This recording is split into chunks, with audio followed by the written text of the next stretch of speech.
Hi guys. So much has changed with Volvo cars over the last 5 years.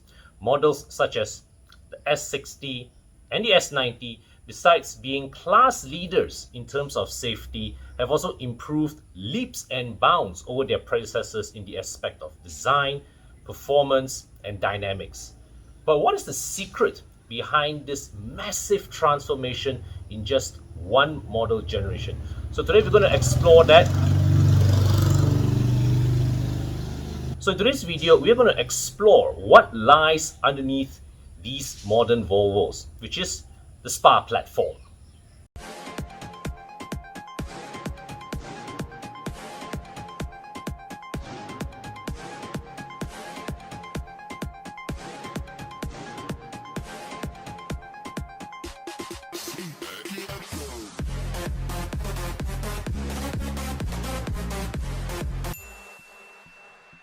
Now, the SPA platform, SPA, stands for Scalable Product Architecture. It was first introduced in 2015 with the XC90 and then on to the S90 along with its wagon twin, the V90. Then came the XC60 and eventually the S60 over there. Now, as with most modular platform concepts, the idea behind SPA platform is to enable Volvo cars to optimize the development of new models. So what this means is that they can use the same set of components over a wide variety of models. And in the case of a manufacturer at their size, this is a very, very important strategy. Because you think about it, Volvo Cars does not have the volume or the economies of scale as Toyota or the Volkswagen Group or most of the biggest car manufacturers around the world. By having more of their models share the same set of components, they are able to spread their economies of scale while still offering a great variety of products to consumers. So what this means is that they are able to develop high quality components at a reasonable cost. Now, as its name suggests, and also because it needs to accommodate a great variety of models, the SPA platform was designed from the onset to be scalable across all dimensions. So with this one platform, Volvo can build a variety of cars that have different lengths, different wheelbases, different widths, different wheel tracks, even height. So the only one common dimension that all these SPA platform cars share is this: the distance between the front axle and the firewall. The reason for this is that Volvo needs to fix this distance in order to be able to commonize the steering column, the electronic architecture, and also the engine mounting position. Now, unlike most of its peers in the premium luxury segment, Volvo cars mount all their engines in a transverse configuration. This actually has nothing to do with the SPA platform, but it's something that they have been practicing since the 1990s, beginning with the 850, when they made the decision to permanently abandon the longitudinal engine installation. But why did they do that? You see, what Volvo found was that with the longitudinal engine installation that favors rear-wheel drive, in the event of a frontal accident, that engine can be like a spear that could pierce through the firewall. So with a transverse engine installation, the engine actually can serve as something of a barrier between the occupants and the frontal collision, whilst also dispersing collision energy around it. Now, coming back to the present, Volvo Cars' current day powertrain strategy is also moving in a modular direction. And the entire lineup is now powered by what we call the Drive E engine family. That essentially is the same 2-liter block boosted to varying degree of outputs, whether it's with a turbocharger, turbocharger plus supercharger, or turbocharger, supercharger plus plug-in hybrid in the case of these T8 PHEVs. So in a recent interview I had with Dr. Hakan Sandquist of Geely's Europe powertrain team, I was reminded that the Drive E engine family, when it was first launched, Volvo had petrol engine derivatives and diesel engine derivatives, and both petrol and diesel engine variants run on the same block.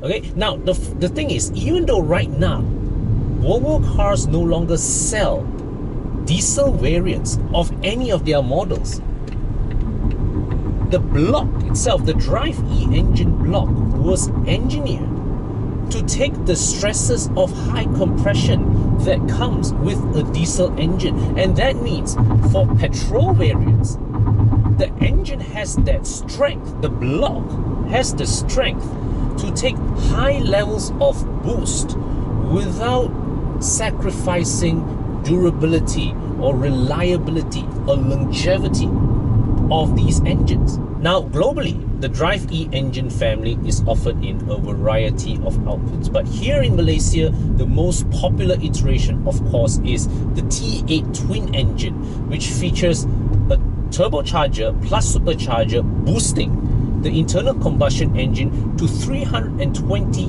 horsepower, powering the front wheels, and in conjunction with rear-mounted electric motors, generate a net system output of 407 horsepower, 640 Newton meters of torque. Now, because of the modular nature of the engine design, Volvo and Geely are able to just chop off one cylinder from this engine to create a 1.5 litre 3-cylinder derivative. That's the same engine that we see now in the very popular Proton X50.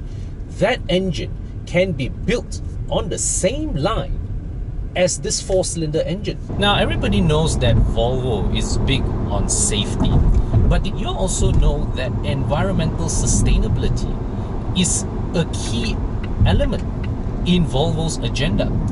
Back in the 70s, Volvo invented this thing called the oxygen sensor, and today in every modern car, the oxygen sensor is an important component in the engine for emissions control. Now, today, moving forward, Volvo's next big push in its agenda of environmental protection is in electrification of powertrains. So you see Volvo betting big in full electric vehicles, in plug-in hybrid vehicles, and even their regular combustion engines will be moving to embrace mild hybrid systems as a concerted effort to reduce fuel consumption and carbon emissions. So the Volvo Drive E engine, as well as the SPA platform, were built from the onset, from day one, with electrification in mind. And unlike most other car brands, Volvo has not chosen to outsource their hybrid module. They have chosen to design and engineer their hybrid system in-house. So you see, most of the European premium brands, their solution of a hybrid powertrain is to embed the electric motor inside the transmission, or an entire outsourced third-party unit. Volvo's system is designed entirely in-house, which means that the entire hybrid module and the engine were from day one designed to go with each other, designed to be compatible with each other, and the result is a far more reliable operation over long term. Now, the SPA platform was designed from day one to accommodate electrification, and this is underlined by the central placement of its battery pack just under the center tunnel.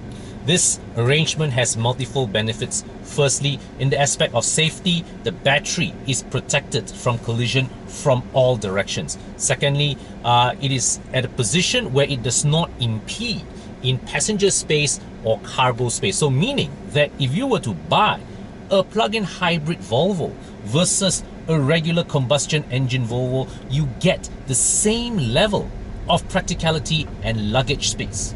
Now, but bear in mind, this arrangement is also only possible because of Volvo's transverse engine placement. In other premium brands that stick to the use of longitudinal engine mounting, that space where the battery now sits would have been taken up by a prop shaft sending drive to the rear wheels. Now, as most European car makers opt for forced induction, many people say that these modern turbocharged engines lack one thing, which is instantaneous response. It is an unavoidable truth because with a turbocharger, you inevitably need to give time for the turbo to spool up in order to deliver its boost, however small, however minute that time is.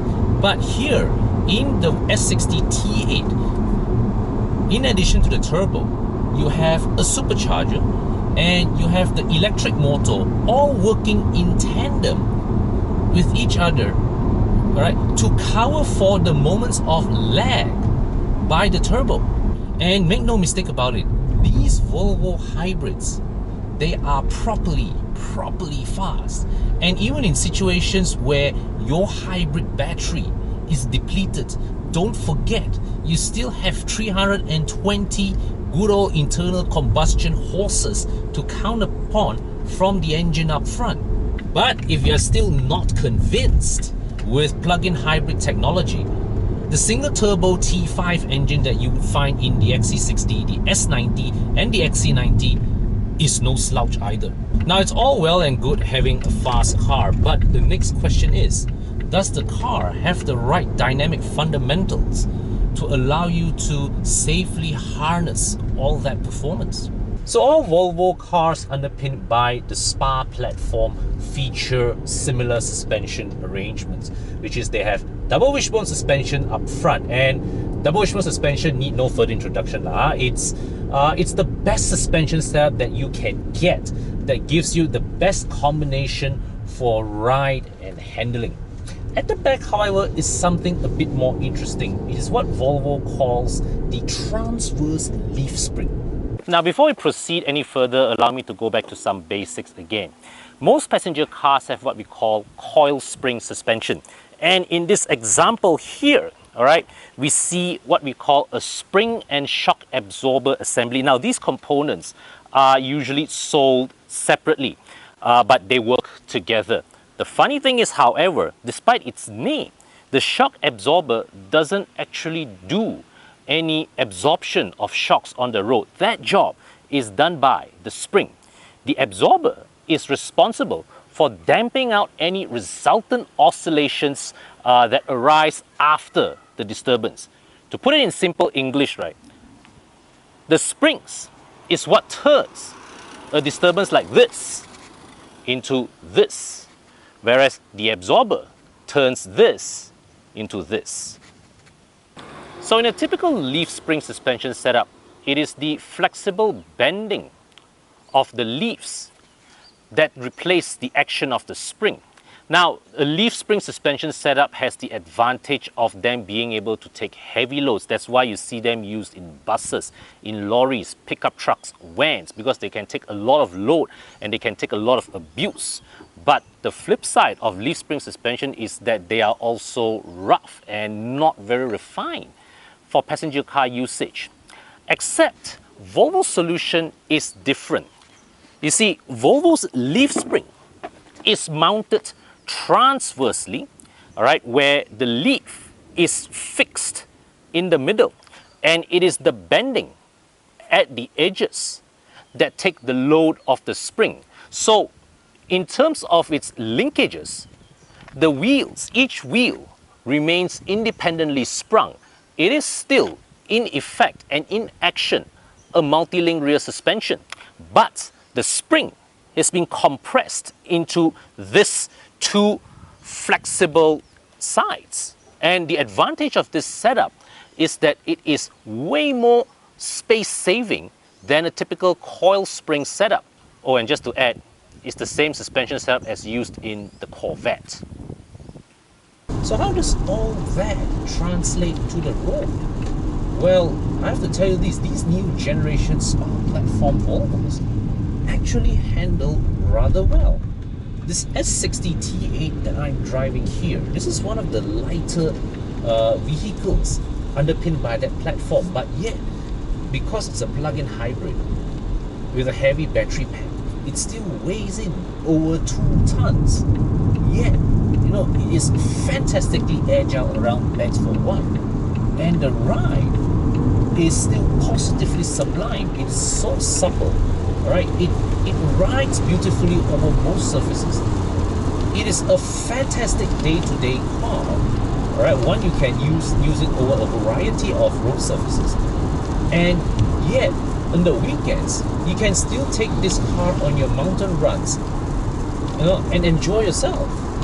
Now, having sorted out the fundamentals with their platforms and the engine, Volvo next worked on the design of their cars. And looking at the S60 and S90 here side by side, we see they are obviously from the same family, but tuned to deliver vastly different tastes. The S60 here, this is obviously catered for a younger audience with sportier intentions. Whereas the S90 there, it's a more refined, it's a more elegant product catered for more matured audience. But either way you look at it, it's difficult to argue that they have not been successful executions of the design language. So just like the exterior, you step into any Volvo car today, you see a common interior design theme, all right, with many shared elements across the board. Simply put, you sit inside an XC40, you sit inside this S60, S90, XC60, XC90, you see a bunch of very familiar elements. Say, for example, this vertical touchscreen here. It controls almost everything in the car, even climate control. Now, more traditional-minded buyers would say, when you put all this into the screen, it takes your attention off the road to the screen if you want to operate, and that's distracting, it's dangerous.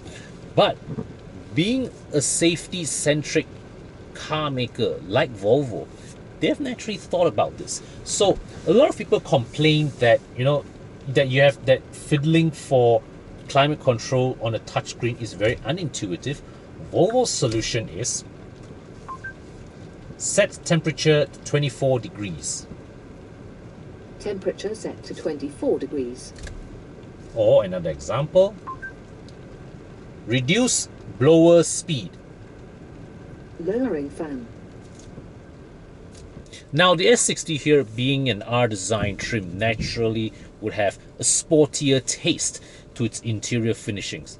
But let's check out the S90 now. So here in the S90 T8 Inscription Plus, we find ourselves amidst more matured surroundings. This being Inscription trim, it's the highest grade luxury-oriented trim that Volvo Cars has to offer. So that's why you see here open pore wood inlays that, in my opinion, no other car makers do quite as well as the way Volvo does it.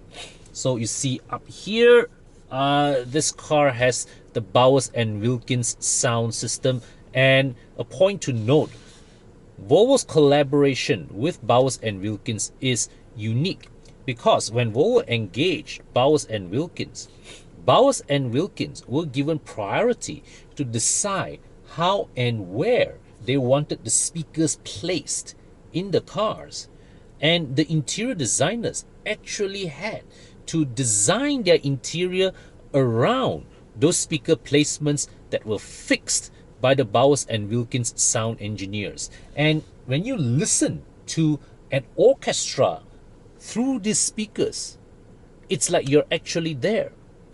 Now this car here, this is a 2020 production year car. So you see this Orforce crystal gear lever is of a slightly different, more updated design. And I particularly like how this surface here slants in a way that it is very natural for my palms to rest on when I want to, say, push forward to engage neutral or reverse. So it's been 5 years, going into 6, since the very first car of the SPA platform was launched, and we are of course talking about the second generation XC90. So today it's difficult to argue that the SPA platform has been anything but a very successful gamble on Volvo's part. And make no mistake, this was a gamble because unlike TNGA, unlike NQB, Volvo does not have the size or variety that Toyota or Volkswagen Group has. It doesn't even have the size of Mercedes-Benz, of BMW. So if any major flaw were to have creeped into the design or engineering of the SPA platform and had went into production, it would have ruined easily 2/3 to 3/4 of Volvo's lineup. And that is a crippling blow for a car maker of this size. But what we have seen thus far is that with every new model, every new introduction, the new generation of Volvo cars underpinned by the SPA platform have been consistently excellent on many counts. Beautiful design, sumptuous interiors, fantastic performance, great handling, right? All this achieved without sacrificing the core quality, the core strength of the Volvo brand, and that is safety. So you see, before this, right, Volvo cars have always been about safety, safety, safety, which is a noble goal, but it doesn't inspire. It doesn't inspire what? It doesn't feel sexy, right? It does not make people dream of a Volvo. But today, all right, what Volvo has managed to achieve is that they have managed to preserve that core quality, but they have added so many dimensions to their appeal that they've become aspirational cars. They've become desirable cars. So what I see, what the SPA platform has enabled Volvo to achieve is that Volvo has been able to use this approach, right? This cost-effective approach to develop a set of great vehicle underpinnings, all right? But that they can commonize as much as they can across the board. So that leaves them with additional resources to focus on the design, to focus on increasing the value perception of these cars, to make them look and feel expensive, to make them look desirable.